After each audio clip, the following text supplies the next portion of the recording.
It's November the 26th, 2014. I'm Dana Durnford, also known as nuclearproctologist.org. And me and the old hounds are going to be taking a trip again up the coastline for the third round. Ding, ding, ding. And the last couple of rounds were pretty rough, but we did get an amazing amount of data. And what we're looking for is the tidal pools of British Columbia, Canada's west coast of Canada is the same as the west coast of America in my books. There's no difference, the same stream of ocean. So what I see here, I'm going to see there, and all the reports I'm getting is the same thing. And so we go out, we go into the tidal pools, we go to the nursery of the ocean, we go to where the most vulnerable of the creatures of society are to, and I'm waiting for the stream to pop up in the comments.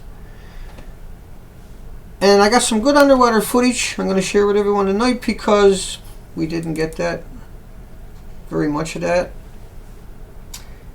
And now we got a cabin on the boat, so we won't be getting the fatigue, won't be getting wet. And I spent all day today trying to lock up a couple of leaks, so I had to deflate all the pontoons on it. And it's pretty fantastic. Got the last coat of paint on it this afternoon. Everything's a go. The weather's a go for Saturday, Sunday, Monday, Tuesday, and that'll put me up there right in the Charlottes. And I know we got Broken Ass Islanders up there, and he wants to go full around. Now I might take a tow up the coastline if I can find one, and if I see anybody go up the coastline, I'll approach them and drive with them if I'm by myself and I'm not getting a tow already. I do know quite a lot of the wharfingers along the way for the big fuel docks, and I'll pull in there and see if anybody's heading up, and they would know. And that's common, and I'm not very shy about that. I can pull up alongside a boat, right up alongside of them, no problem at all, and ask them for a tow. And that's what I would prefer to do, and that's what I probably will do. And you got no worry about me. This is something I've done all my life, and I'm not going to be out in stuff like that. I got no need to go out and stuff like that. I can sit it out. I got all the equipment ever imaginable. I got the cabin on the boat. It's completely comfortable. I got 170 hours of heat, real heat. And I got a real fan. It's a silent fan. Very effective with that heat. You can't stand it. You got to leave the door open. I got a swing door on the side of the boats now, on both sides, and a door in the front and a door in the back. The boat is extremely stable. It's a true blessing. That boat, you cannot sink it. And looking forward to the run, and I'm still waiting for the comments to come up. Let me do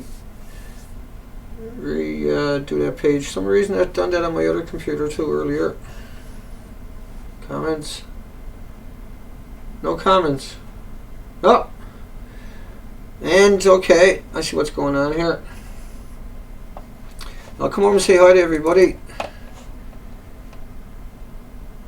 And I just want you to understand that this kind of weather is normal weather. This is not what I call bad weather by no means. I'm going to be completely dry. It's irrelevant weather. You're going to see this all winter. And the bad stuff, I don't have to go out. There's 26,000 islands up here. Hey, Zoe. You okay, buddy? And Zoe's going to be riding along shotgun. I'm still waiting for the audio. And so the audio didn't come up that time. Let me double check. I didn't hear audio. It just struck me.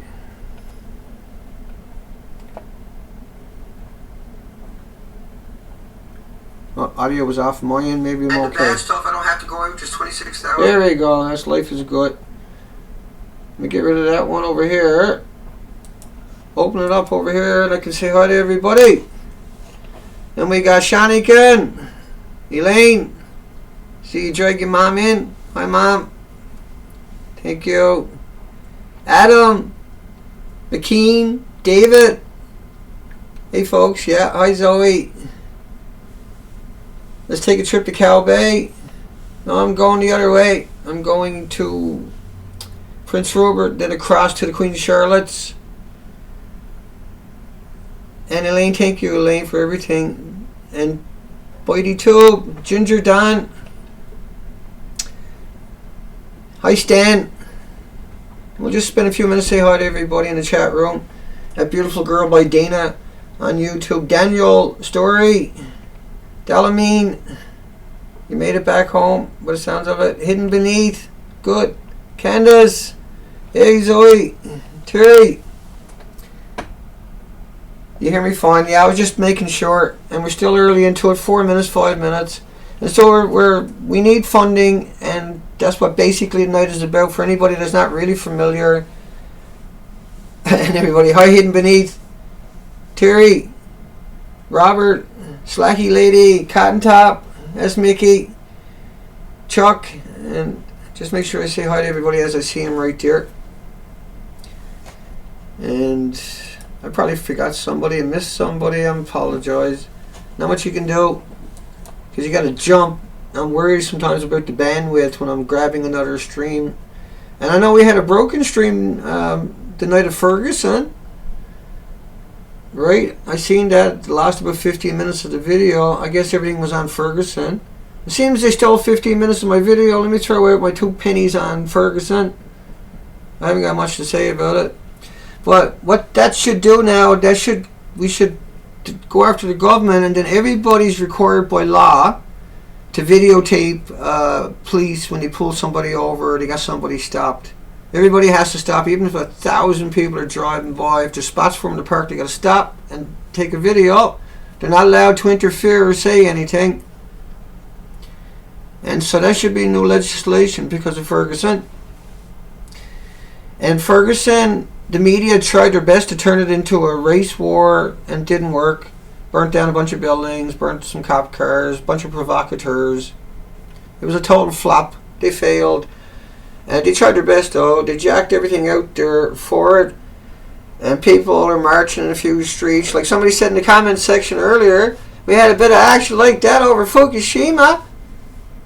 And because Fukushima has 3 melted reactors. Hi Sylvia. BK. Lewis, I got your carvings, by the way. Thank you. And thank you. That just reminded me. It just reminded me. I got to show them off before I take off. Babylon King.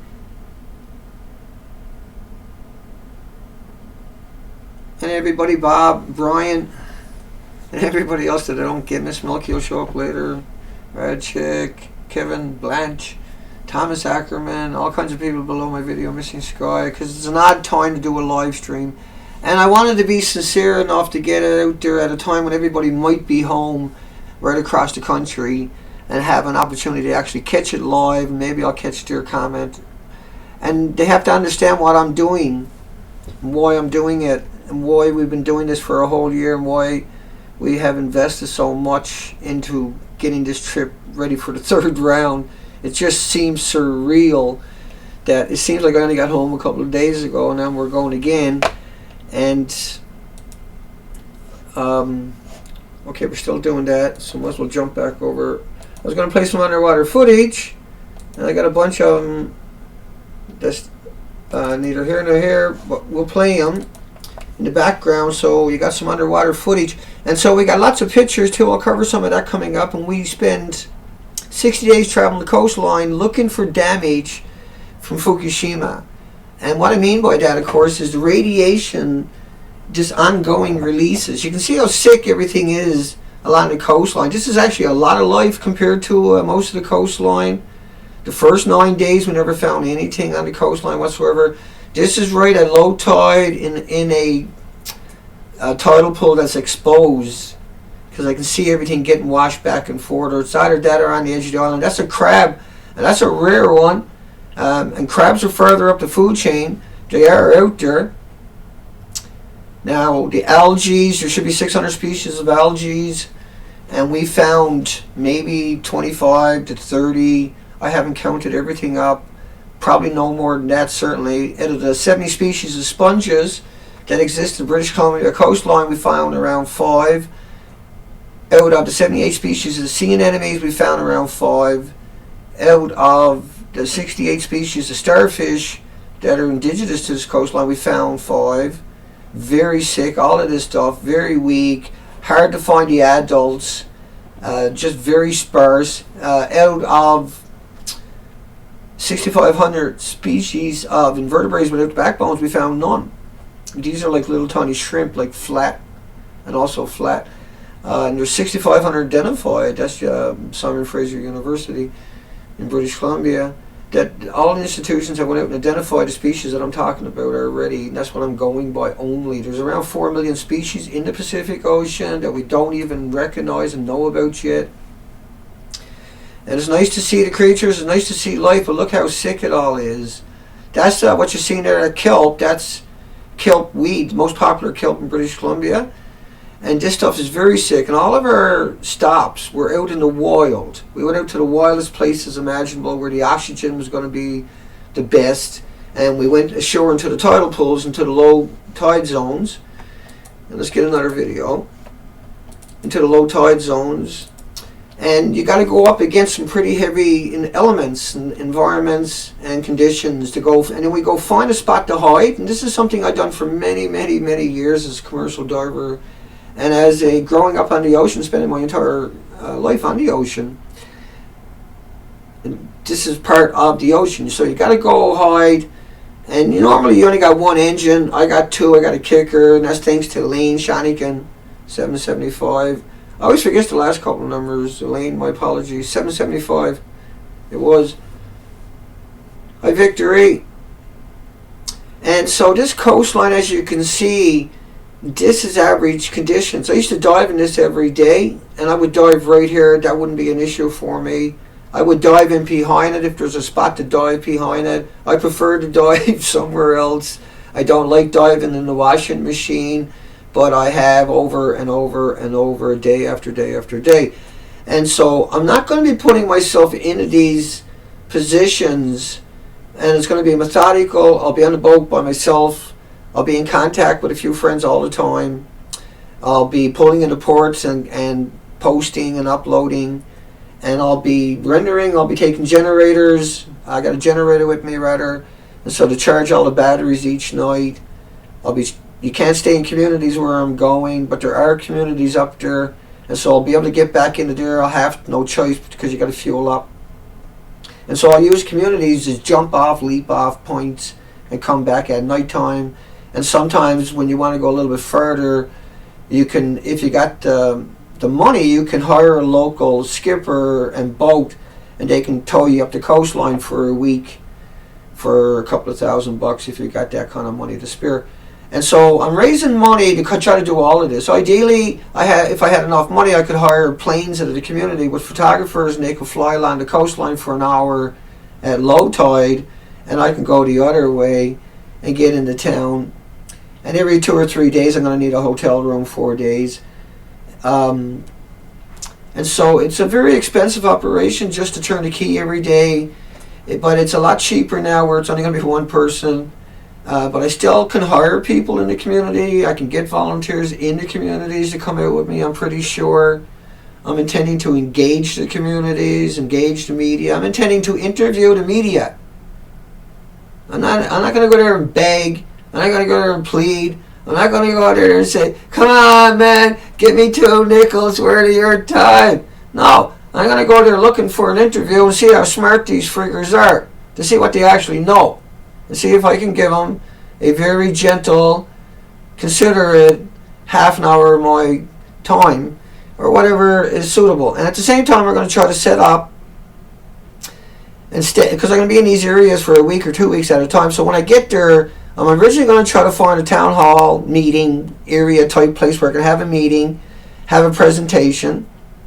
I'm going to ask for donations at the door, and I'm going to try to do it through those organizations that are already there. They'll do the advertisement, right? They'll do the billing. They'll get you up on the radio, and then I'll show the people what I see on their coastline, and then we'll videotape that and post that and see what they say to me.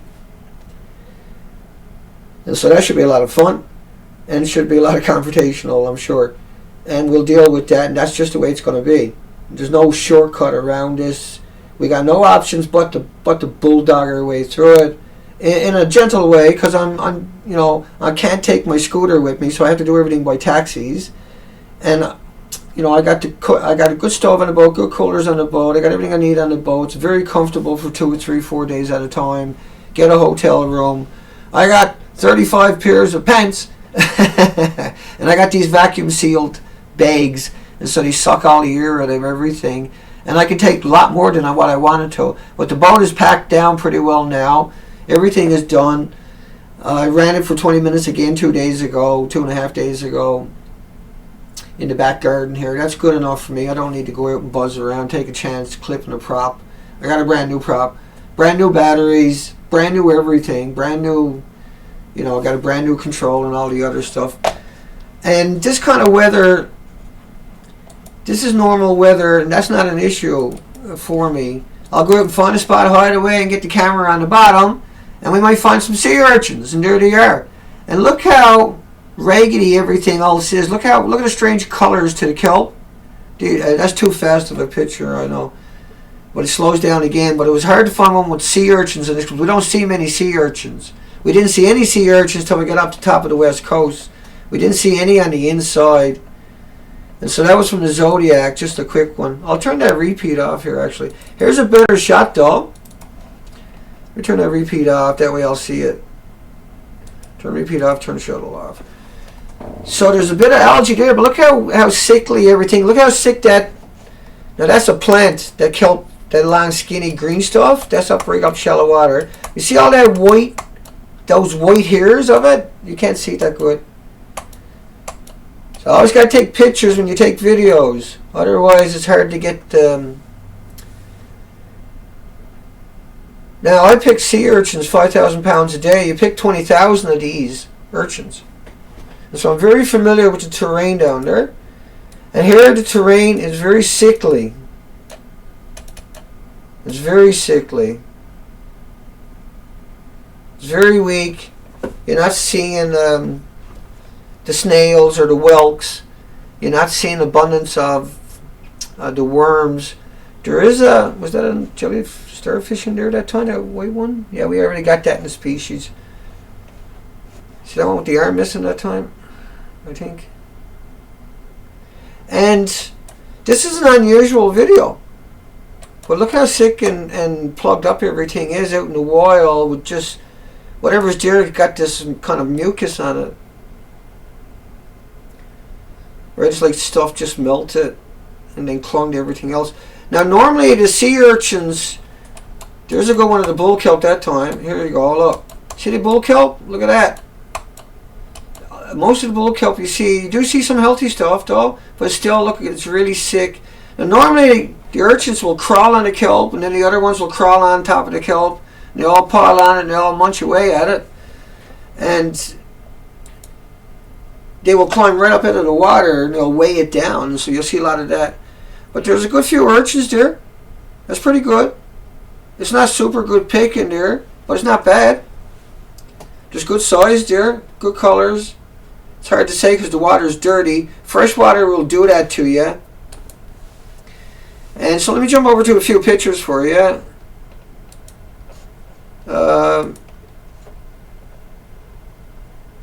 Telegraph Cove. We done that already, didn't we? Yeah.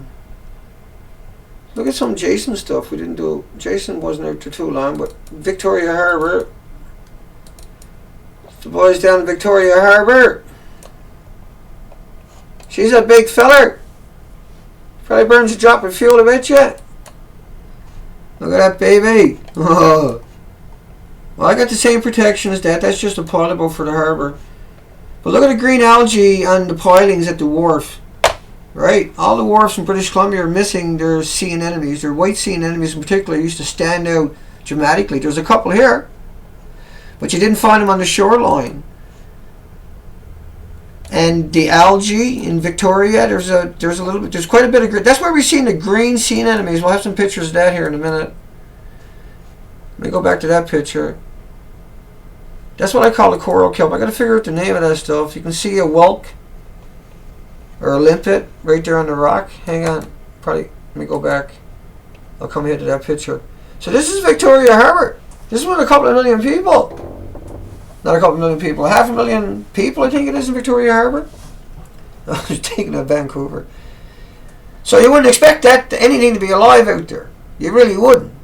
But I mean, you got a bunch of universities there, and Jay Cullen is there, and so they went out and seeded that little area out there.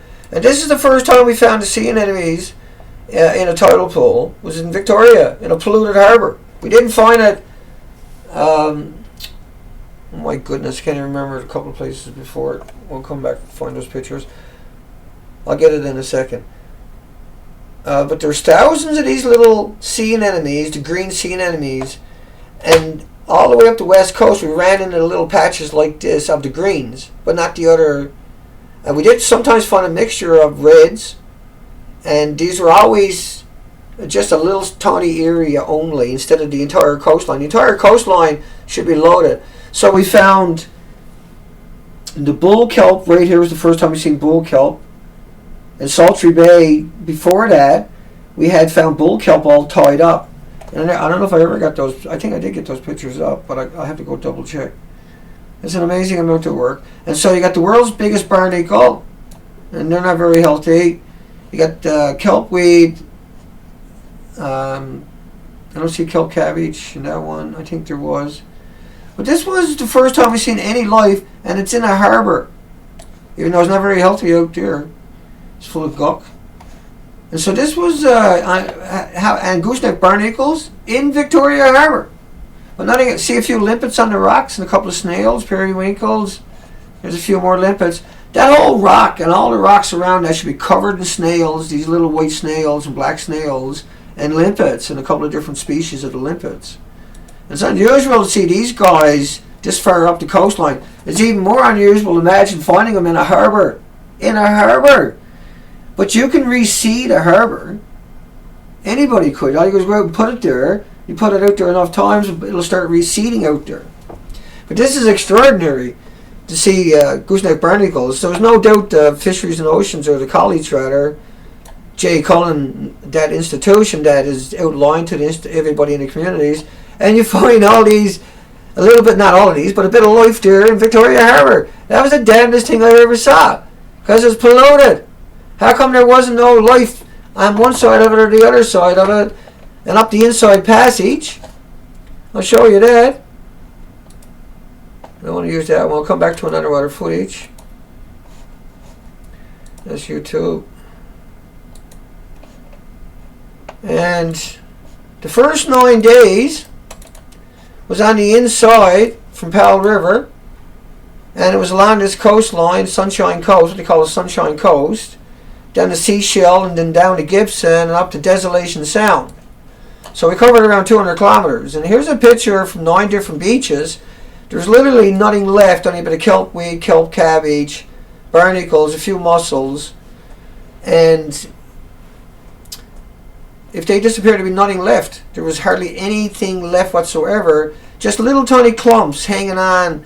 And what normally it is, you're up to 9,500 species along the coastline, but around 5,500 of them are highly visible, particularly the starfish. Now, you don't get ice in the winter. And so what we're doing is we're going up the coastline on the expedition for life. And once again, the kelpweed, kelp cabbage, a few barnacles, and a few mussels, if they disappear, there will be nothing there whatsoever. That is unimaginable for a coastline that doesn't get ice in the winter, and that is notorious because the ice doesn't scrub it away, so it's there all year long. The entire coastline is full of it, and you have a very high, a very low tide, and so there's a lot of it in the tidal zone. There's a huge tidal zone, and those rocks is what makes tidal pools. And those rocks are habitats. And those rocks are like caves in that when the tide is high, and critters can hide in their little caves from the big creatures. And so it's a very traditional life that's been going on for millenniums in all of these rock piles, but is now missing on the coastline. And so the ocean, normally if you have a healthy ocean, you can go down and plow it all in and it should reseed itself. 2 weeks later, everything should crawl up from deeper and both sides of it and fill up any gaps. That's just the way the ocean works. It really does. Now in communities you can see it not happening because of pollution and everything else. And traffic, by traffic, right? And modern building and wharfs and everything else that changes everything.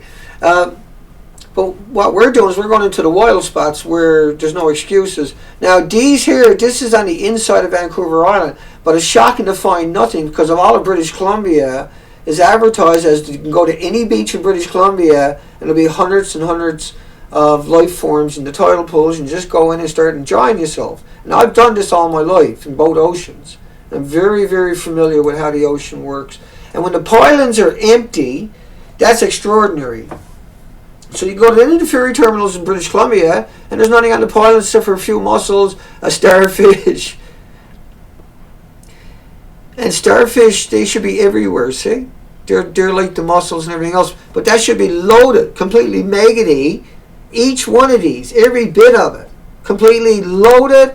Like if you had a boat underneath it and you were to take a big scraper and start scraping it, you couldn't take what's on 2 or 3 pylons in your 15, 16-foot boat. You would load it up with shit. It would be just overwhelmed. All coastline was like that. Trying to pull your boat out of the water was one of the most dangerous things you can do and tricky things you can do because of all the life that grows on the ram. Trucks many times would slide back into the ocean with the boat. And to see it all stripped and missing over a 3-month period of investigating the coastline is shocking. And once again, you can see there was life there. You can see all these little specks. And that's what life was. And now it's all gone. It's eradicated and disappeared. And even the shells now have disappeared after 3.5 years. And so when the original disposition came over from Fukushima, this is a chart from NOAA, which is the American cover-up government machine. And it's based upon 2 different radioactive radionuclides, elements from Fukushima. It's actually from Fukushima.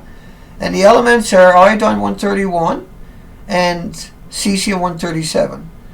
Now, they don't include the other 2,000 elements that are man-made. And because of the fuel that they used in these reactors, and we're talking about 4 melted reactors, you got to really put it in the context. Unit 1 is what you're looking at. The models are based upon that reactor's releases for a couple of days only. Now, the apologists in your institutions, your universities, your medias are propagating tuna and large whales and everything else. Not that they're not a concern, but they are way up the food chain. And what we do is we go into the tidal pools. And once again, let's give you some more footage from the tidal pools, because otherwise I'll slip away, Dana, slip away. And so what's the next one? We'll come back to that one, because I haven't showed you that one yet. And we go into the tidal pools. This is a gorgeous shot of kelp, but the kelp is not healthy at all. And there's some algae there. There's over 600 species of algae in British Columbia. And everything is sick looking. There is a little sculpin that time kicking around. Some shells, mussel shells as usual. The big blue mussel seems to be doing okay. A few black snails. And you don't see any rocks that are loaded up with the snails. Like if you come to a beach where it's loaded up with rocks, and I'll give you an example again from those first 9 days. That every rock there should be loaded with little tiny snails like that one there, and even the white ones just about that size. That was a blue mussel. And so let me find one of those. Yeah, these rocks here should be loaded with snails.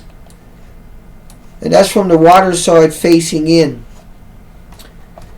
Now there was no insects, there was hardly any smell. And this is salt water right by the ocean at low tide. And it's not a freshwater river running out there, it's salt water.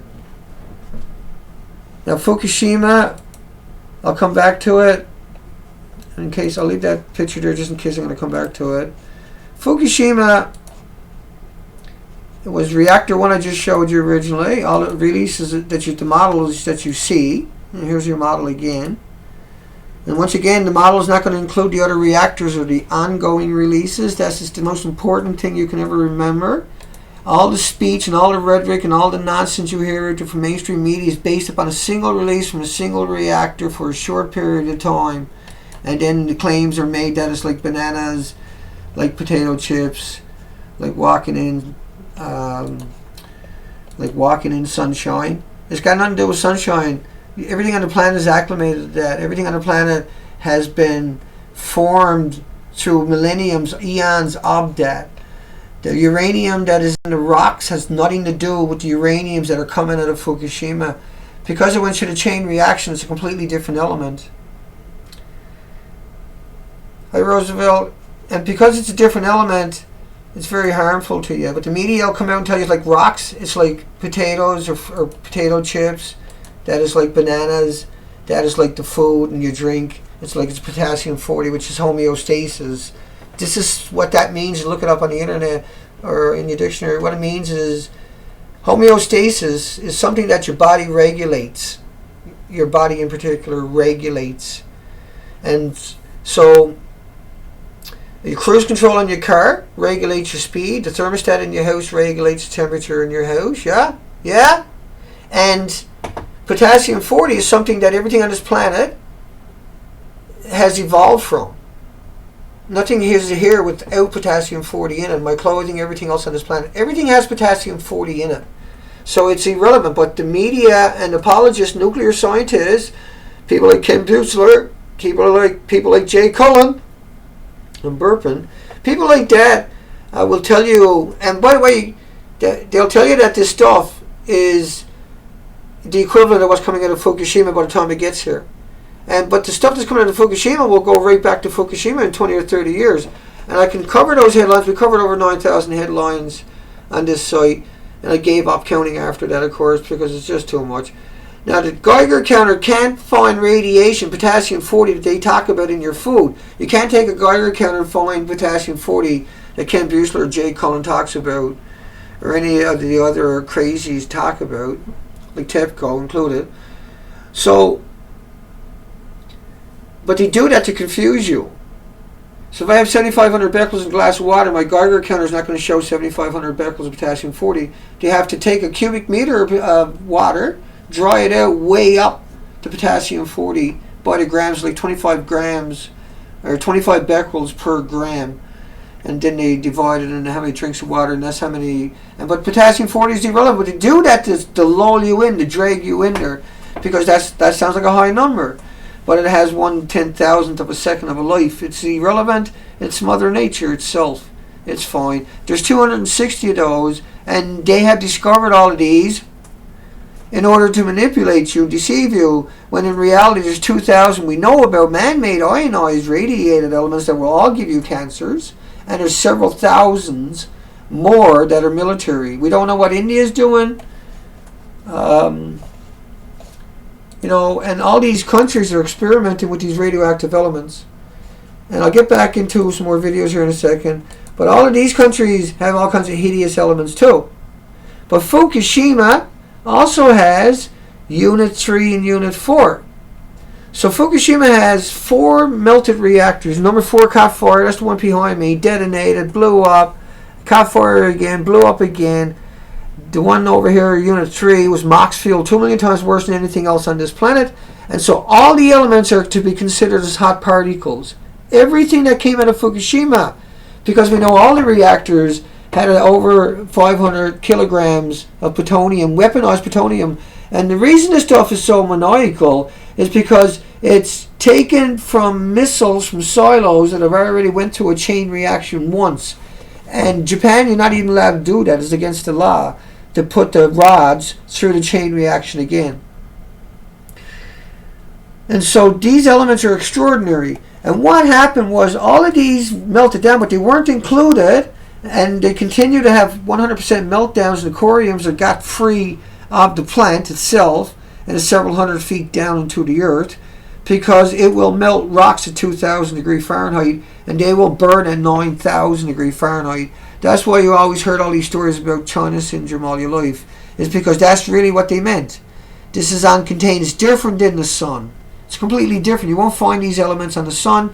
You won't find them on the moon. They're not created by the sun. They're not in your periodic table. They've been added to your periodic table. And so I'm going up the coastline, and I'll come back to this in a minute. I'll give you another video from underwater. And it can get confusing because I have to do everything myself. I have to be Dr. Technology myself. And look how weak and sick and it's all, you see this whiteness throughout life all the way up the coastline. See it in the background too. And colors only show up so far, so it's grays, there's different shades of gray, but stuff in the lower 30 feet light penetrates, so you do get some colors. Let me do that again. And so everything is sick along the coastline. That's why you're not seeing the life. Now kelp aggregates algae, right? Kelp aggregates algae. And hang on one second.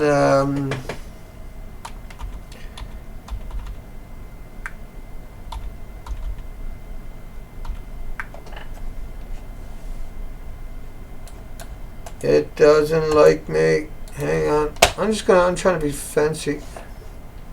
Not gonna play ball for me? Come on. Hey! Oh well. Let's keep going. And a rocking and a rolling. Over to another picture, another video. But once you get in behind the islands, you can hide away. Right? So I can get in here and I can find a spot where I'm tucked away. And it is raging out there.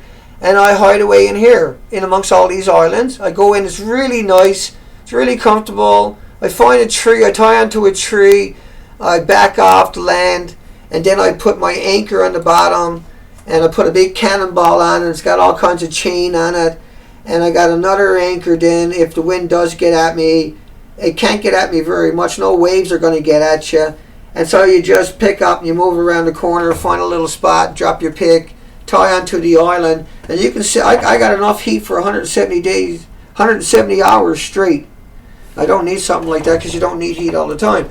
And I'll be able to pack enough food for 2 weeks on the boat. But I have all the communication you can imagine. I have all the equipment you can imagine. All kinds of extra batteries and a generator. I have the cot. It's a very nice cot. I have a very good mattress for it. I have airtight bags that are vacuum sealed. They don't take up any room. And I have all the extra room for everything else I needed. And so I'm in really good shape in that sense. But we do need, it does cost money to do everything I'm doing. And I am leaving on Saturday. And it takes quite a while to get the money into my pocket. It'll be Monday or Tuesday before I'll be able to get my hands on it. I'm out the gate on Saturday because that's the break in the weather. And so I'm going to run out of money shortly after that. By Monday, I'll be tapped out, I would imagine. And I'm counting on everybody. I'm not going to leave, the money's not there, but I'm counting on the money will show up in the next 24 hours enough that I can guarantee to finish off the plans and get out of here Saturday morning early and make the first leg of the trip, and then the next morning try to hook up that evening and the next morning with a boat going up the coastline. And I'll find boats going up the coastline. I'll just tag along with them for any questionable areas where I'm going to be exposed to the open ocean. And once again, I can hire people in the community, or volunteers can come out in the community. And it's not hard to get someone to come out on a nice little operation that I got. And so I'm not really worried about something like that. And this is something I've done all my life. This is something I'm really good at. I have built the boat. I know every inch of the boat. I know every piece of equipment, every wire, every nut, every bolt. Every nut, every bolt, every splice, and every knot. Every hose on that boat, because I installed it all myself. I know where all the sealing is too. I know where it's not. And I was out there all day trying to find one little leak on the floor the entire day, and I still never got it. It's coming from hell to torture me tonight. And I got paint left on my hands.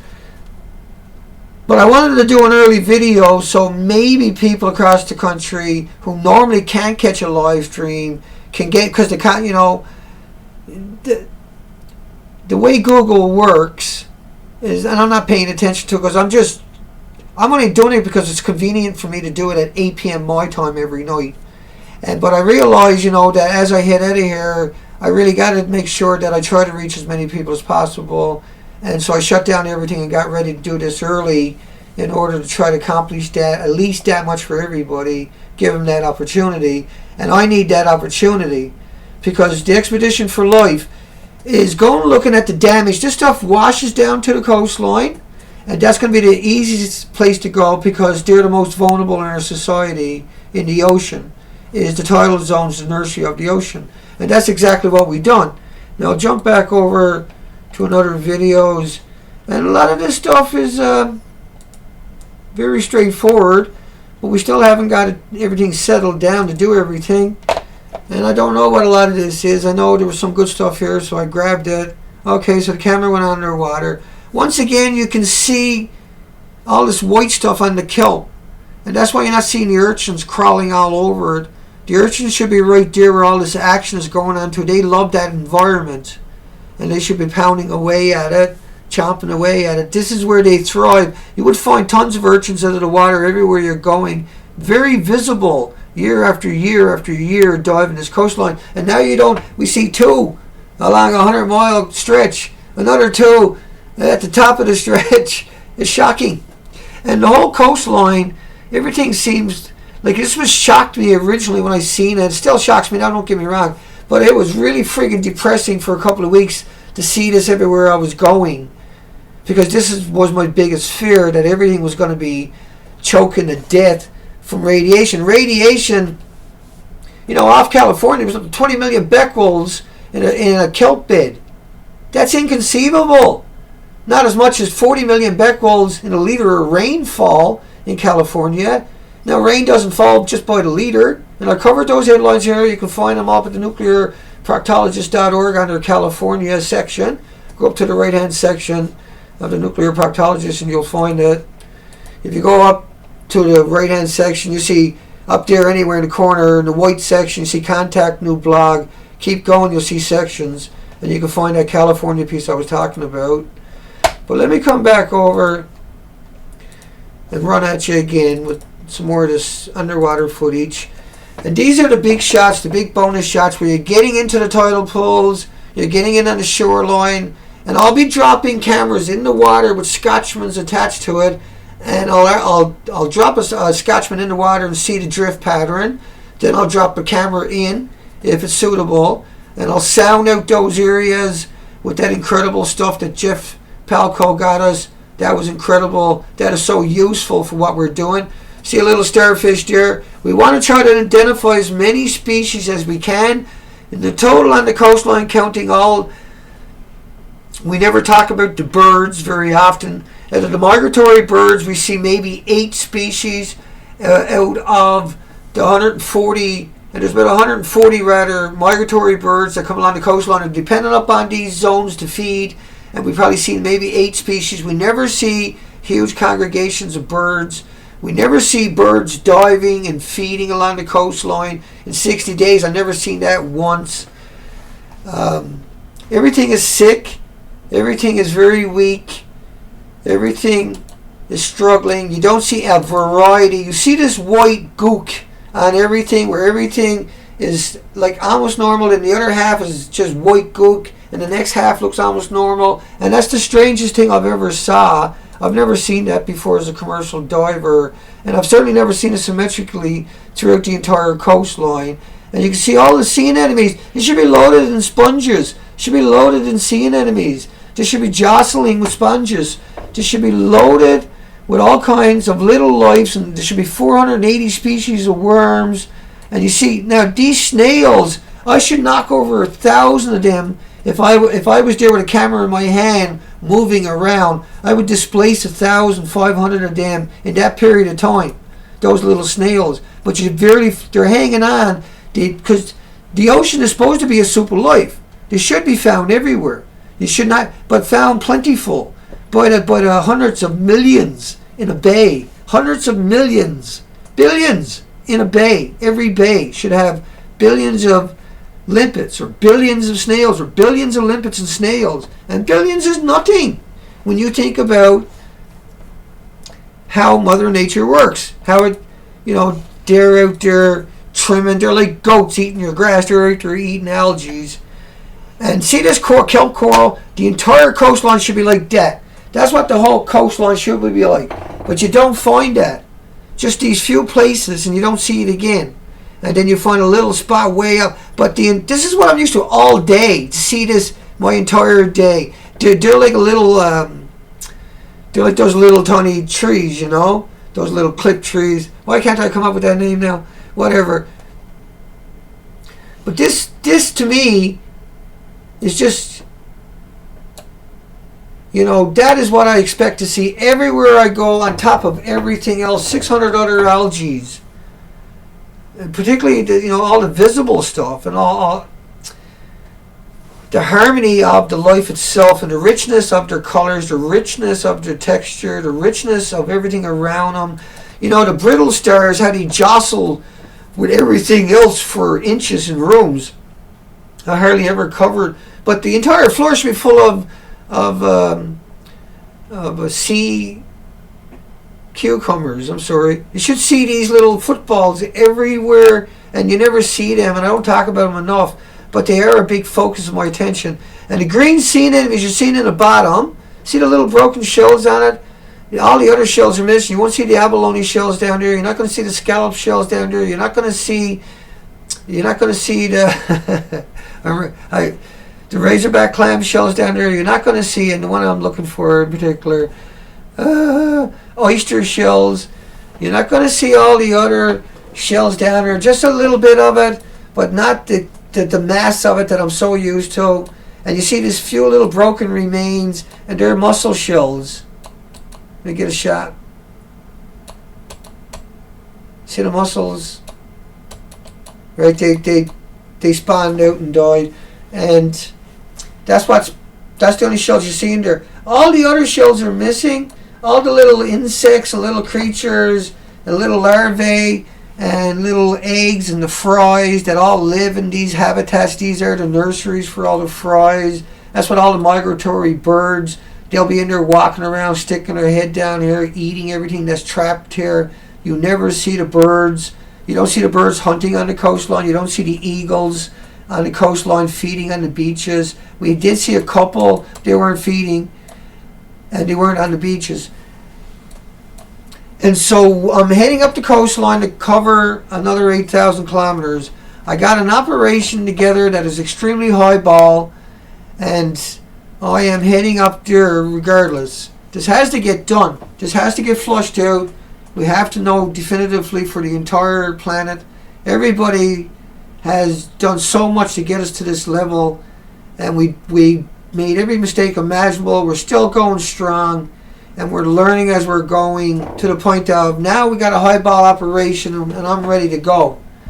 So I can stay on the spot. I got the generator at night time, run the computer, I can go through all the pictures, organize the screen captures, get a little bit of bandwidth, boom, I can upload it all with no issues.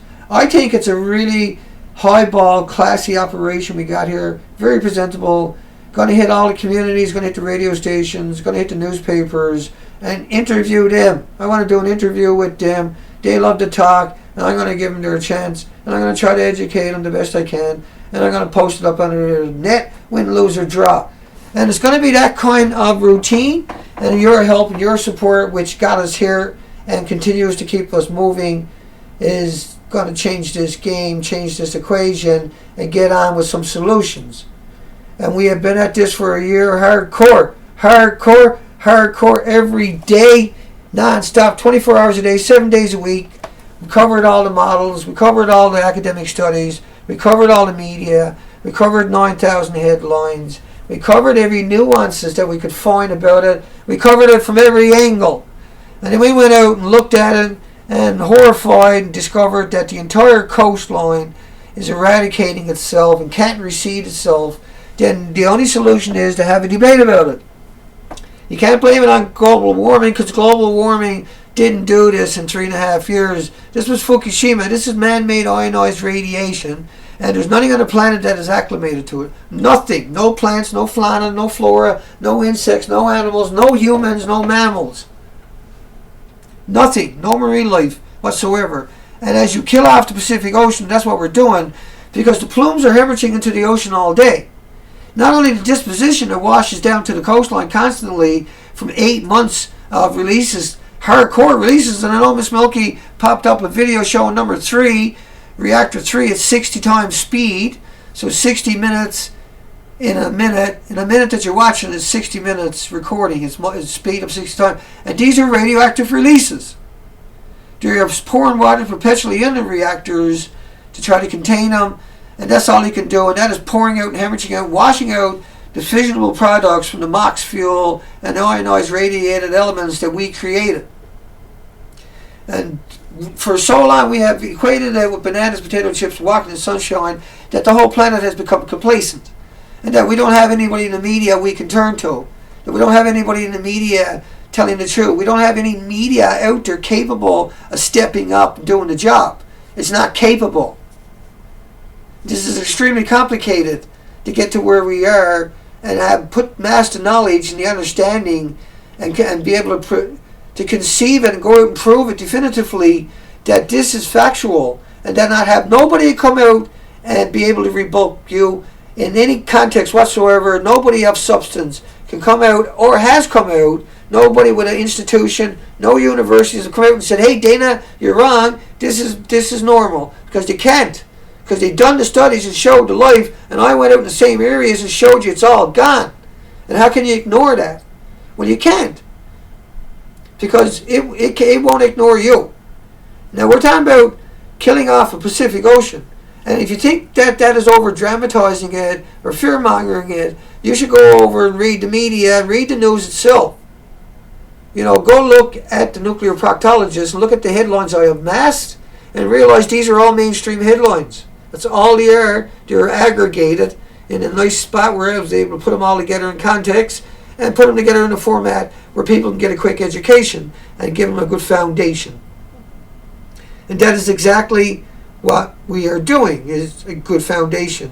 So everybody's got a really solid foundation, and it's not like bananas. It's not like walking in sunshine.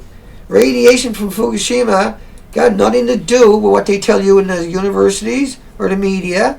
And you don't see, like Woods Hole Oceanographic Institution puts out Ken Buechler, but how come 850 or 825 scientists, one of them is not a nuclear scientist? Why would you put out an ocean chemist?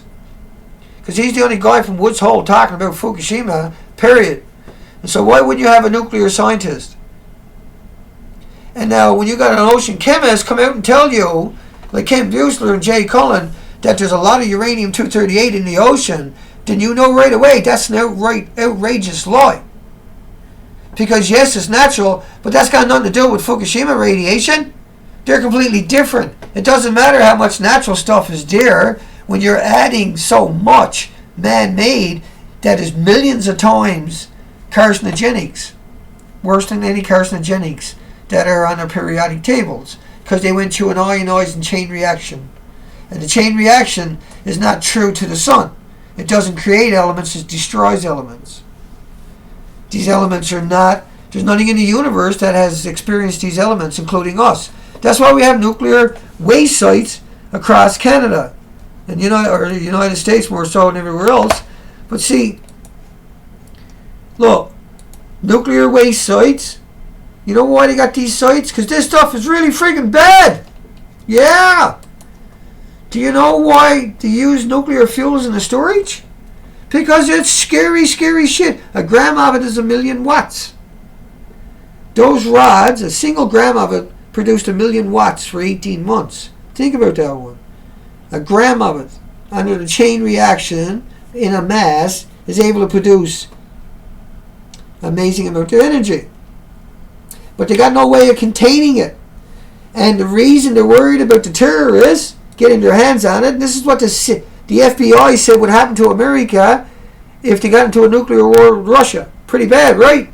Well, here's what they've done in nuclear testing from the fallout in 1951 to 61, so Russia wouldn't do that to you. And so Russia wouldn't do that to you, they went ahead and done this to you. And then they took the weapons that's supposed to be in a sarcophagus in one of those depositories waiting to go on a nuclear waste site, instead put it in a munition and went and fired in other people's countries. And so this stuff is very dangerous for a very long time. It's full of many, many different types of elements and atoms and particles that are very harmful. And even the smallest particle ingested will give you a cancer in 5 or 10 years. But the problem is, it didn't stop coming out of Fukushima.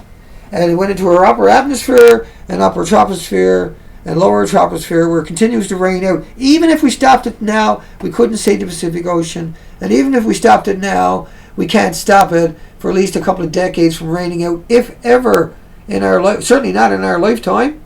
And these elements have a lifetime of billions of years, because they were the MOX fuel in particular. They're extraordinarily scary stuff. This is extraordinarily scary stuff. This is never should have been created. There's no excuses. We didn't need that kind of fuel in order to make energy. They needed that kind of fuel to make directed energy weapons, isotopes, to create these mad, stupid, idiotic isotopes for your toy lasers to kill each other with.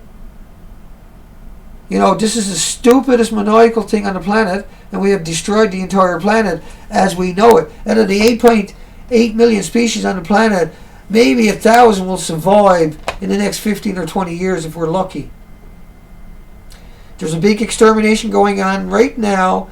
If you think that's over the top, you really don't understand what happened. You really don't understand that Chernobyl was a nightmare. Chernobyl, 1 million people died. This stuff is 18 million times worse. Multiply it by 1 million. Think about a gram of it produces more radioactive elements than all the atoms on the planet, or all the grains of sands on the planet. That's enough atoms to give everybody and every creature on the planet a cancer in 5 or 10 years. Imagine 3,450 assemblies with 80 rods in it each, and each rod 18 pounds. Aerosol and atomizing, because that is what happened. That is why we exist. That is why we need to have a debate. That is why this narrative exists, because this is what we flushed out. This is the reality of it. This is the factual information. This is the bottom line. This is your wake-up call. This is the last toll of the bell. We have to do something. And the onus is on us. The obligation is our obligation. This is our watch.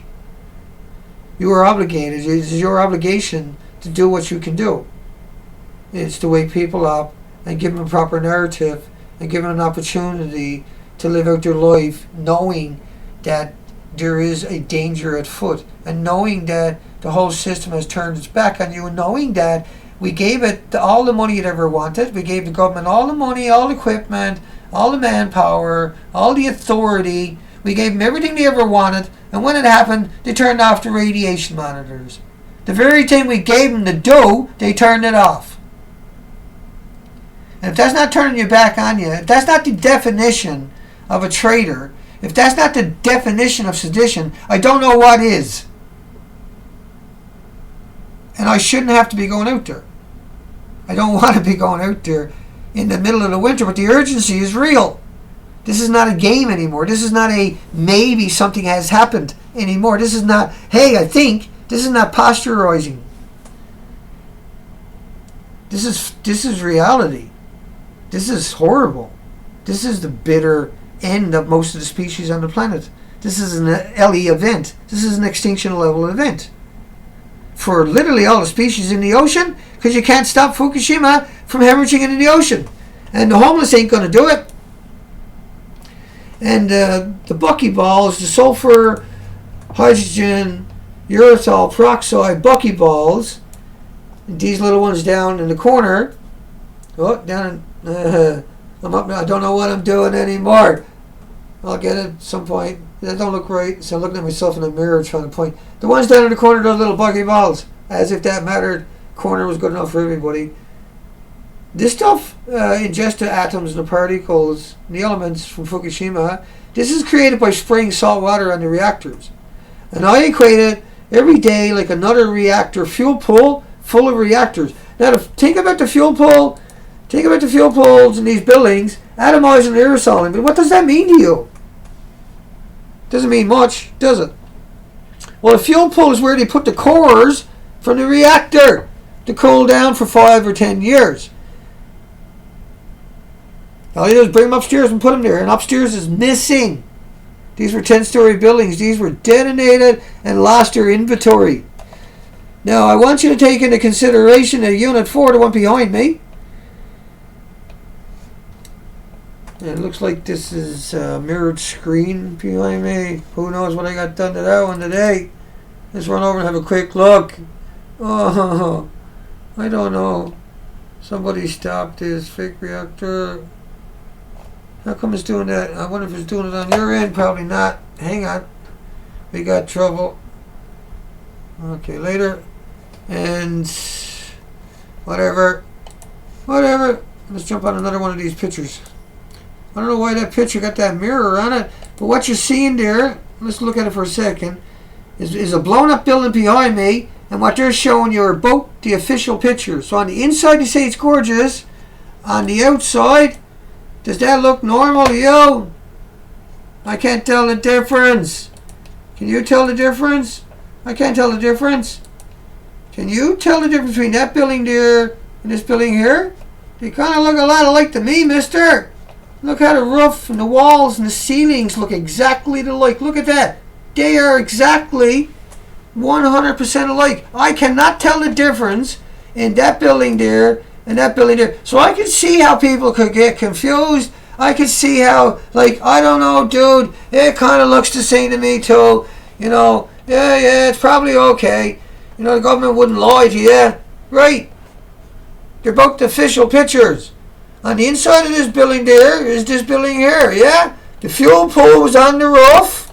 Yeah. There's the roof. Yeah. And the building went what? It went kaboom. It went boom, boom. Boom, boom. It was felt 25 mile away, yeah? 25 mile away. Everything went boomy, boomy, boom, boom. And hang on a second. I'll go find you something. I'll go find you a picture of Unit 4. I put this baby to rest before the day is out. Hang on. See where Dana's to. See what Dana's doing. Haters gonna hate. I see I got 2 thumbs down there at the beginning of the show before I even started. 2 thumbs? Really? Before I even start. 2 thumbs down. Well, haters are gonna hate. And that's just the way it is. Bunch of chicken shits. You can't come out and debate me in the real world. You know, I'm using the same studies as Simon Fraser or you, Vic. So there you go. What was I going to do? Oh, yeah, that's right. Look, I'll show you Building 4. Well, Building 4 blew up right alongside of Building 3. Yeah, kaboom! Kaboom! It went ba-boom! Boom! So if the building went boom, how do you get a symmetrical pull on the inside? Is a pretty tricky question. That's pretty tricky. Right? Yeah? Look at number 3. That's number 3. That's melted down. But that's number 4 right alongside of it. That caught fire and blew up over and over. But hear what they say it looks like on the inside. Yeah? Look at the homeless in there getting their x-rays and neutrons. That's not Fukushima though. That's probably the Daini plant. But there's number 3 right after the accident. There you go. It's missing. A 10-story building and your fuel pool is missing. That's all. That's where they put all the cores to. But that ejected the core of the reactor when it was running. So it's unhinged. See, they control the chain reaction. Never let it get up over 1600 degrees or so because it'll melt through. It's doing 9,000 degree Fahrenheit temperatures. And it creates these, it splits the atom, and it also creates all these fissionable products that are splitting atoms and letting off the X-rays and also letting off neutrons.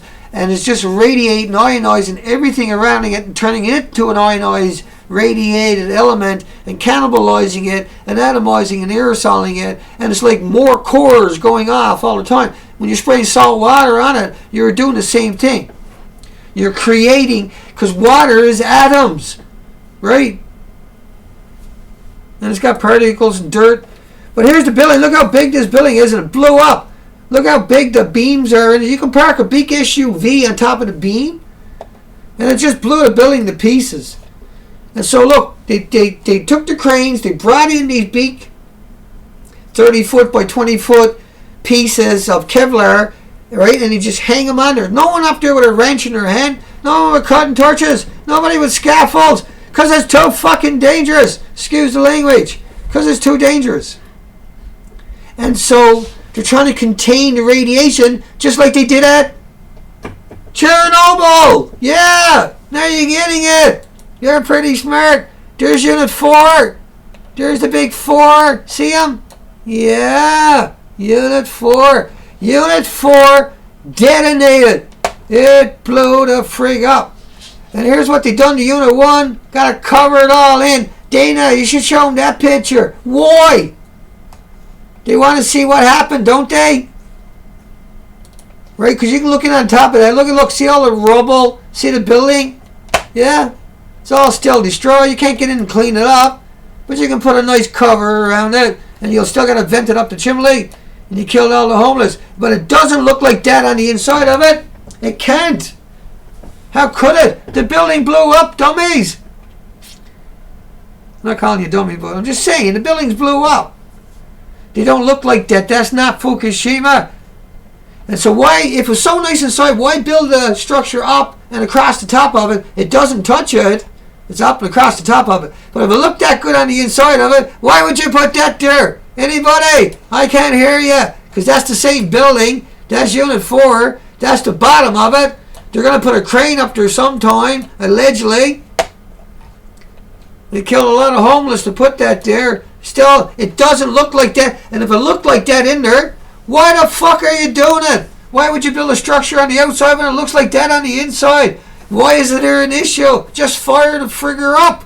Turn her on, boy. She looks fine to me. Don't have to be a rocket scientist to see that. What's wrong with that? That'd be awesome. I wouldn't be here if you weren't lying. See, it looks, that's, right, can you see where I'm coming from? I can't buy into this. Can you? Look, there's Unit 4 right there. That is Unit 4. Now, can you imagine inside of that is this? Oh, yeah, no, it's all fine, Dana. Yeah, no. We're going to build a structure so it looks pretty on the outside, yeah? But the reality of it is, it blew up. That's Unit 4. See it in the corner? It says Unit 4. And they're spraying water with this rinky-dinky little thingy. And so what I'm doing is, I'm going to go up the coastline, yeah? And instead of going out there and getting the daylights beat out of me, I'm going to go easy. I'll get a tow up the coastline, or I'll find someone going up and I'll follow them up the coastline. I'll pull up and say hi to them. I've done that hundreds and hundreds of times on the ocean. And I'll say, hey, I'm by myself. I'll ride along with you guys. I got a big tow post I can tow you. If I break down, maybe you can tow me, yeah? And they'll probably tow me anyway. You say, come on, I'll tow you up, for fuck's sake, you pitiful Newfoundlander. Not much I could do with someone like you. Pretty little boat, though. But, see, that boat can handle anything you can throw at it, but I can't. So I'm not going to go do that. And I have the option of pulling in, I hope, to a hotel. And that's what this fundraiser is about. We need money. I need the money to go up. It's very expensive to run this every day, but not that expensive, because it's just one person. I'm not going to be doing the campgrounds and driving all around. Every day is a work day. I can sit on the site overnight, tie onto an island. Everything is good. This is something I've done all my life, something I know really well. These are islands I dove all of my life. These are passages I could do blindfolded.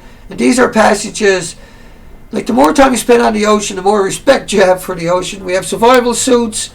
I have really nice, Jeff Palco, thanks to Jeff Palco, really nice survival suits. We got really good communications for Coast Guards. We got the eBirds. We got perfect communications, brand new wiring, brand new everything, brand new batteries, brand new heaters. We got real heaters. We got oodles and oodles and oodles equipment to do the job with. And so we need operating funds, and we need to be able to keep going, because there's no turning back for a while. I'm way out of my element.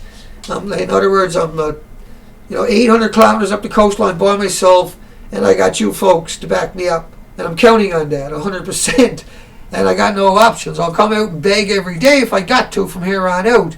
And I don't like doing that, but I will do that. Don't think I won't. I'll be on the corner. Gotta give me enough for a couple of tanks of fuel. I gotta get over to the Charlottes. We gotta know, man. When the wind blows, I'm just gonna untie and drift the frig over there. Now that little kicker, I'm just making fun. I won't take any chances. That little kicker, that little thing will boot right along pretty fast with that kicker. That doesn't burn jack shit fuel, and it's extremely effective. Especially in the morning when you're trying to have a cup of tea. You put the kicker down, you go in the cabin, and you cruise along at 12, 14 knots comfortably, and enjoy your cup of tea, have a little brekkie, and you're inside with your slippers on, and you get up to your beach, and you drop your anchor, and then you roll into the shoreline, you throw your shit on the beach, and then you pull your boat out to your anchor on a clothesline, and you drop your other anchor alongside you and your stool, and you snap pictures. This teach a monkey to do it in 5 minutes. It'll take me a couple of weeks. I'll get a hang of it. Don't worry about me. I'll work it out on my own. And so that's the plan. And I'm looking forward to it. I had a couple of weeks off from 60 days of living on the bottom of a motor home. That was pretty rough, let me tell you. Raining all the time. That was hellish. But now I'm geared to go. We got a cabin on the boat. Everything's in good shape. I am looking forward to going up the coastline and getting this over with. The weather's perfect. Sunday, or Saturday, Sunday, Monday, Tuesday. If not, I'll wait a day. But it's perfect all the way up. I've been checking the weather all the way up to where I'm going.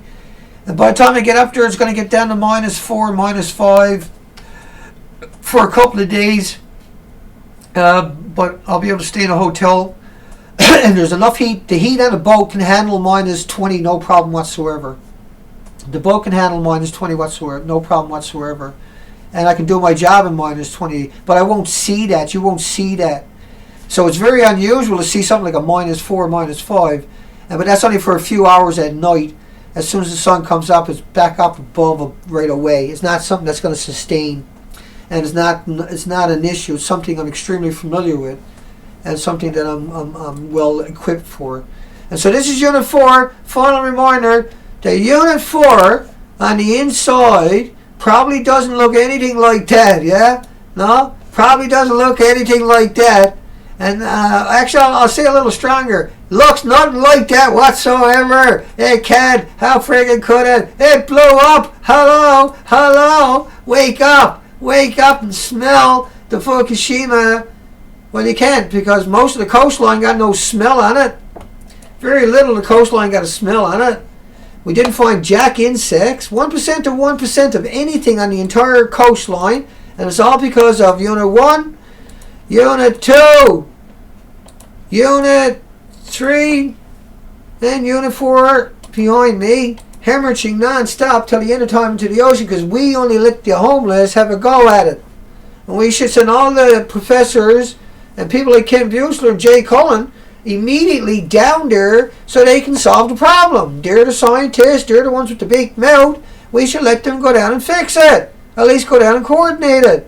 And they can give us live YouTube streams out of there. That'd be cool. I'm game. I'll help raise money. Hell, man. I'll help whatever way you want me to. Except I'm not going down there. No. I got things I got to do for a couple of years first before I'm ready to go in there myself. But I wouldn't mind taking a robot and going down there and using a robot, or even from here, and driving it in there, working there all day.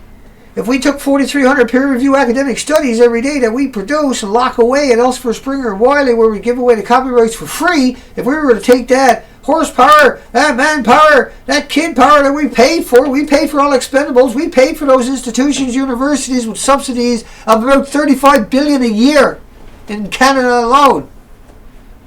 And then we lock all the studies up and give away the copyrights. That's why we're in this mess. And so we're here to break that bond. That's our generation. That's our calling. That's our wake-up call. The fact that 2,000 elements are not in that model better concern you. Better concern you, your loved ones, and everybody around you. It's time that you get back in your faces. It's time that you make a stand. And it's time that you use the phone or you use your voice. See, just your voice. That's the most powerful thing on the planet, is your voice. You don't know it yet, but it's coming. Because as people wake up and realize what they got done, and the reason it's happening is because we won't go down and try to stuff the hole in Fukushima full of Woods Hole Oceanographic or University of Victoria or the Ken Buechlers or Harvard or Yale or MIT or Stanford or all the ones with the big mouth. We should stuff the holes down there with them. At least that'll slow the leak down for a bit. But we need to go up and photograph this coastline. We need to go up and document how many species are actually on the coastline and how much damage is done to the entire coastline. Because that apparently is the only way the planet is going to wake itself up. That is the only option we got, in my books, is to go up and show that the entire coastline is like that. And the reason I'm saying that is because it didn't reseed itself. And so how could it have life up there and life not permeate the entire coastline? Because that's how the coastline works. A glass of water has 75 to 100 million. 75 to 100 million in a glass of salt water of phytoplankton. That's the basis of the food chain and the basis of the oxygen chain. Let me say that again. The basis of the food chain and the basis of the oxygen chain. And there's a billion other creatures there. And that is a soup of life in a glass of water. And the entire ocean is supposed to be like that. And that's why I can say, I can affirm, I can assert that life should exist everywhere that I've been. Because it already been categorized by our institutions aside. Is that the ocean is a soup of life. And it reseeds everything at every opportunity. And even if you did get ice in the wintertime to come in and scrub the entire coastline, 200 miles wide, with 100 miles an hour wind, squeezing it on our coastline, and scrubbing that ice on our coastline for a month. Come back in 2 weeks, everything will crawl up from deeper and fill it all up. It didn't happen in British Columbia. And so the only way this world is going to get an opportunity is if we give it the opportunity. The opportunity is what we give it. Whatever we do is what... And so we have done incredible things, and the research we have is impeccable. The research we have done, the job we have done is amazing. We all deserve to give each other a pat on the back every day for doing what we've done. We're going to take it to the next level for probably a couple of months, I would imagine. I'm laughing because that's like the gallows laugh. Now, once again, this is something I've done all my life. This is something I've been conditioned to now for the last 3 months. This is something I worked extremely hard to do for the last couple of weeks, nonstop, all day, every day on the boat, to get everything down to the replaced, rewired, everything redone, retooled, everything brand new to go again. And it's a turnkey operation for at least 6 months to 8 months, but it'd probably be 6 years if that's what was necessary, because I'm not going to take it in the shit to get it knocked apart. The reason you see dramatic footage of us is because we didn't have the shelter and we had no choice but to run before it got worse.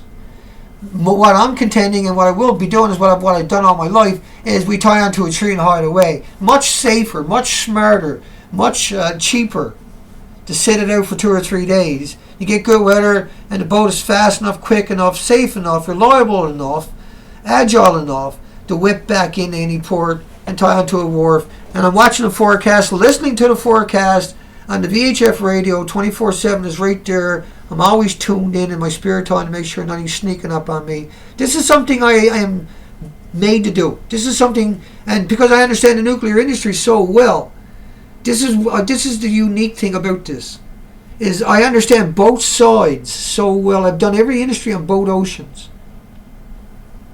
And it's going to be unique that we got the upper hand on them and we done it ourselves. And we did go out and ask them to do it. We did go out and look for people to do it. We do wonder why they went and looked at the tuna. Why did our institutions scream about the tuna? Why did the media scream about the tuna? How come nobody went looking at the filter feeder? How come nobody bothered looking at the nursery of the ocean? How come nobody was worried about the 480 species of worms that are missing? How come nobody's worried about the 6,500 invertebrates that are missing? How come you don't find research about that or about anything else? You just find the headlines. It's because everything they've ever said now becomes a lie if they got to tell you the truth. Because the truth, they got to hang their head to tell you the truth. Because they've told you it's like a banana, it's like a potato chip, it's like walking in the sunshine for so long. For so long you can't even talk to your family members or your friends or your neighbors or your relatives or strangers anymore. But I tell you something, that in Canada, because I do have the narrative that when I do talk to people, and I have talked to many people along the coastline, and I'll continue to do that, and I'll continue to get into those communities, and I will have lectures there. I'll have to come back a week later. And once again, that's why I'm saying I need to raise real money to do what I'm going to do, because I have to book those halls and pay those halls in advance, for starters, and you have to have cash on hand to get things done. You really do. It's not a cashless society that we live in that people think it is. The places I'm going to, most of these are not going to have a cash machine. And so, that is a huge issue when you're doing stuff like this. We're not doing this for something to do. We're not doing this because we're not sure. We're doing this because we're positive. And we're doing this because we want to be able to prove it and put an end to the debate and start with a debate. A new debate that, okay, the nuclear, they went too far. They lied too long, and because of that, it has gone too far. And it's time for smarter, and there's a lot of smarter people, a lot more better positioned people to go out there and bring this to the world. But what I'm saying is people need to see the evidence. And I can show that to them. I have no issues. Go to the nuclear proctologist, and there's all kinds of the synopsis, 200 pictures, usually in a synopsis up to 1,000 on each page of what we already done. It's sincere, it's real work, it's very difficult to do what we're doing, and it's not a game to any of us. Right? There's no easy, so the nuclear proctologist, there's no easy way to learn about nuclear, but there is an easy way to learn about the risks associated with it, is at the nuclearproctologist.org. And there's dozens of people down below me that are extremely good and can help you sort through the lies and break that paradigm apart down below my video. And they're probably not there right this second, but I'll have them down after the stream. And all my other videos, they're under every one of them. If you can't wait for a few minutes, because the stream is almost over, we're going to wind down. Yeah, there are people out there, 8 out of 10 people that I talked to on my travel that understood what I was doing, seen the boat, was asking me what I was doing. When I told them what I was doing, they got it. They understood Japan was an issue. They understood the government was hiding something away, but they mostly thought the leak was plugged. That's truly what most people do think. They usually say that to me, but ain't the leak plugged, Dan? And I say, no, it's not. It's not. And that we're crowdfunded. It's not just me. Even though I'm front and center guy, I know that. I always consider myself the guy who read too many comments, the guy who felt too many cries, and the guy who paid attention too much to everybody else. And I seen people struggling to be articulate, and I seen them winning battles, and that intrigued me that just a little bit of information was able to sway a debate. And so I kind of went overboard on it. We got 25,000 pieces, and so it's all vetted, it's all documented, and documentation. And so it's not a game anymore trying to learn it. Originally, for the first few months, you had to find it all, learn it all, and sort it all out. And so down below the video, you can donate to me through PayPal right away. It gets to me really fast through PayPal. At danadurnford@hotmail.com on PayPal. Excuse me. I'm going to burp at the same time. Dana Durnford, DANA, DURNFORD. And you'll find my name and information at nuclearproctologist.org. But at hotmail.com, you can donate through PayPal. You can donate with credit cards right at my site. You'll find donate buttons up in contact at the top of the screen, or at the donate button on a lot of the videos. And I haven't done that lately. There's been no donations since I came off, since we left the top of the North Island. So the cabin was the last time I got any donations. And I managed to spend about $100 every day since I've been ashore on the boat, I would say. And that's why I say the boat is completely skookum for a long, long time. It's a turnkey operation for anybody. Now, anybody can take the boat. It's a turnkey operation. All the switching, everything is labeled, everything is perfect, everything is new.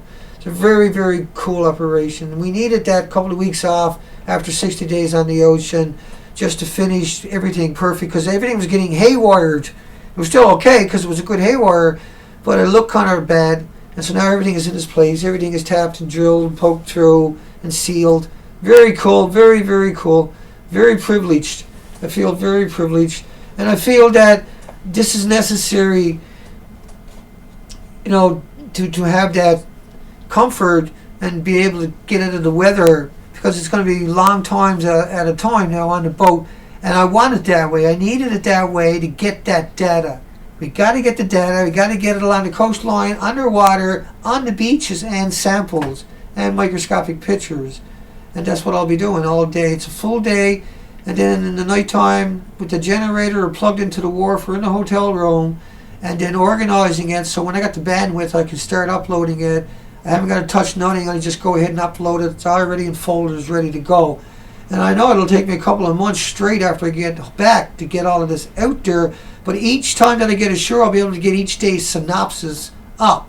And the synopsis is about 100 to 200 screen captures of the day. And so they're a lot smaller because the files are about 10 megabytes, up to 10 megabytes each. But a screen capture is less than a megabyte. And so I can get a lot up on a bad internet connection anyway. And as this thing rolls out and the donations come in, we can fly in activists, hopefully, and they can come out and spend a week with me, and stuff like that. And we can fly in, or we can bring in journalists, and we can bring Yoshi Shimasho in here, and we can meet up with him and do it right and get it right the first time. Okay, so once again, I thank everybody for getting us to this point. I ask and I call upon you to help me again, and it is humbling to come ask. It is humbling to have a money bomb. I wish, a big site would pick us up and you would get a couple of 100,000 people and they give you $1 each. And you can imagine the amount of airplanes we could send out there, photographers. You're talking about $1,500 a pop. But imagine the data, because you're bringing in completely independent people to go out and shoot the coastline at low tide for an hour or 2 hours. That is very cool. But we can do so much more where you can really work those communities.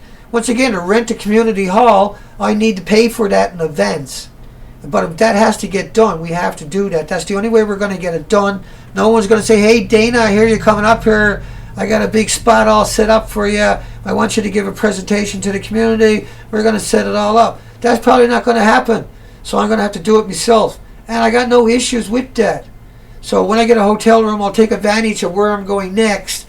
And I'll contact those communities. I'll put the money on the visa, and I'll just pay them right in advance. And so show up early to make sure, because of bad weather, and then do the presentation for the community. And I'll videotape that high quality, 60 foot a second, and I'll post that up when I get the bandwidth. And I might even post up a smaller version of it, or just the fine points of it. But we keep the momentum going, and we push our way through it for the next couple of months. And so that's the game plan. That's what we've done right now. That's why you see all the headlines coming out where they're admitting all the damage to the ocean, where they're admitting the sea urchins are missing, they're admitting the sea cucumbers are missing. Not completely missing, down to 1% to 1%. They're admitting the ocean. As we're showing it, they're starting to admit it. And they're rolling it out. We got to keep it going so it keeps coming out. And then the solutions is you eat organic food. Most important thing you'll ever do is throw off the GMO, because it stops you from uptaking nutrients because of the glyphosates, the principle of glyphosates. It stops you from uptaking nutrients. It's disgusting. But that's and it got the potassium, magnesium, the iron, the cobalt, the carbon, the nutrients, the mineral, the micro, and the macro nutrients engineered out of your GMO food. It's designed to hurt you, and there's links below the video about that. Links below to everybody. Good night, Shanigan. Thank you, Lee Lane. And Toxic. Stacy Lane, 74. Delamine. Cotton Top, which is Mickey. Kate. And Kate got the Fukushima Hound below. You'll always find a link. And we love Kate, and I can't say enough good things about what she does. She's very gentle, very kind, very understanding. Very nice people who's doing the right thing. BK Lewis, who sent us the paintings and shirt. I got the shirt. I'm going to do one more video before I take off, folks. One more live stream, not tomorrow, but the next day, before I go out the door. And Janet on the spot, thank you. Ginger, Don, Hidden Beneath. Thank you, folks. Candace, Robert. I'll just make sure I say goodnight to everybody. Paul. And I really appreciate the support. You've really done a fantastic job. We got an extraordinary highball operation. It's a turnkey operation every day. It's really gonna be a completely different operation. Much better organized, much more data, and we thank you, Daniel Story, and everybody else. You can send me any messages at Dana Durnford at hotmail.com. You can call me at 604-223-1075. If you need to donate and you can't work it out, you'll find links below the video how to donate, the PayPal, the credit cards, how to deposit directly into the bank account. I'm asking, I'm begging, and I know you guys are going to come through. And I'll do this, like I say, I'll do it every day if I got to, and if I don't, I won't. But I do, and so I am. And so hugs for everybody. Thank you for everything you've done. It's amazing. Everything we got is amazing. And we're going to go out, and we're really going to get it right. And we're going to get that data, and we're going to have a debate. Hugs for everybody. Take care. We'll see you in a couple of days.